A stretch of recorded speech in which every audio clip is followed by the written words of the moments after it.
இயேசுவில் பிரியமுள்ள அன்புமிக்க சகோதர சகோதரிகளே, நாம் இன்று தவ காலத்தின் 2ஆம் வாரத்தில் காலடி வைத்துள்ளோம்.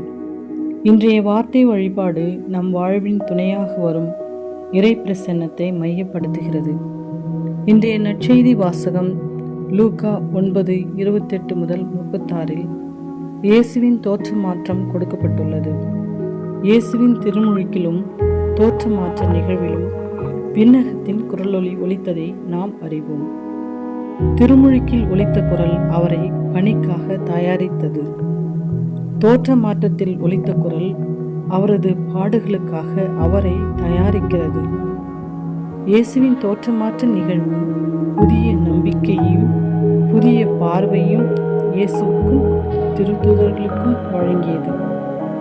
தான் மலை மீது இறைவேண்டல் செய்ய போகும்போது பேதுருவையும் யாக்கோப்பு யோவானையும் ஜெபிக்க அழைத்து செல்கிறார். இயேசு ஜெபித்து கொண்டு இருக்கும்போது உருமாற்றம் பெறுகிறார். முகம் பிரகாசமாய் காணப்பட்டது.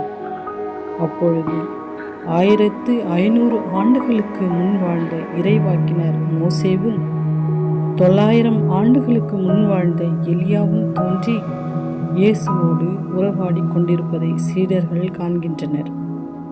இந்த உரையாடல் நம்பிக்கையும் நிலை வாழ்வையும் வலியுறுத்துகிறது.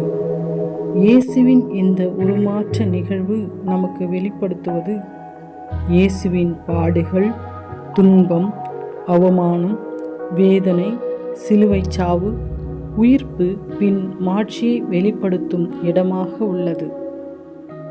பேதுரு இயேசுவையும் இறைவாக்கினர் மோசேயையும் எலியாவையும் பார்த்து, ஆண்டவரே, உமக்கும் மோசேவுக்கும் எலியாவுக்கும் கூடாரம் அமைக்கட்டுமா என்று சொல்லும் போதே ஆண்டவரின் குரல் குறுக்கிட்டு தடுத்து நிறுத்துகிறது. இவரே என் அன்பார்ந்த மகன், இவருக்கு செவிசாயுங்கள். இவர்தான் இறைமகன், தங்கும் ஆலயம், கடவுளின் பிரசன்னம். இவருக்கு மட்டும்தான் கூடாரம் அமைக்க வேண்டும்.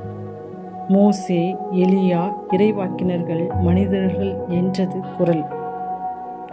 ஆம், ஒவ்வொரு திருப்பலியிலும் சாதாரண அப்பம் உருமாற்றம் பெற்று உயிருள்ள தேவனாக மாறுகிறார். திவ்ய நற்கருணையில் உண்மையில் வாழ்கிறார். நமது உடல்தான் கூடாரம். அதில் இறைவன் வாழும் இல்லமாக மாற்ற வேண்டும். இயேசுவோடு மலை மீது ஏறிச் செல்ல ஆசைப்பட வேண்டும். மலை கடவுளை சந்திக்கும், கடவுளோடு சங்கமிக்கும் இடமாக உள்ளது. மலை மீது உயர உயர செல்கின்ற போது இந்த உலகில் தரைப்பகுதியில் உள்ள எதுவெல்லாம் உயர்ந்தவை என்று நினைத்தோமோ அவை எல்லாமே நம் கண்களுக்கு சிறிதாக தெரியும். அதன் பிறகு அவை ஒன்றுமில்லாமல் மறைந்து போய்விடும்.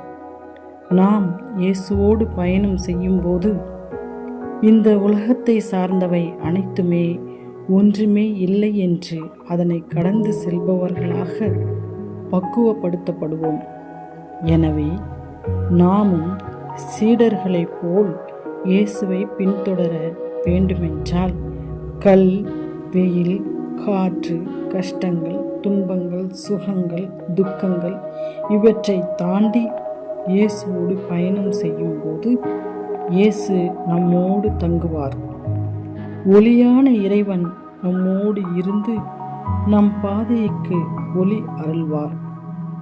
எனவே அருளின் காலமான இந்த தவக்காலத்தில் அதே நம்பிக்கை ஒளியில் நம்மில் மாற்றம் அடைய, உருமாற, பாவங்களிலிருந்து விடுதலை பெற்று உண்மையுள்ளவர்களாக தூய்மையாய் வாழ வரம் வேண்டி தொடர்ந்து பயணம் செய்வோம். ஆமென்.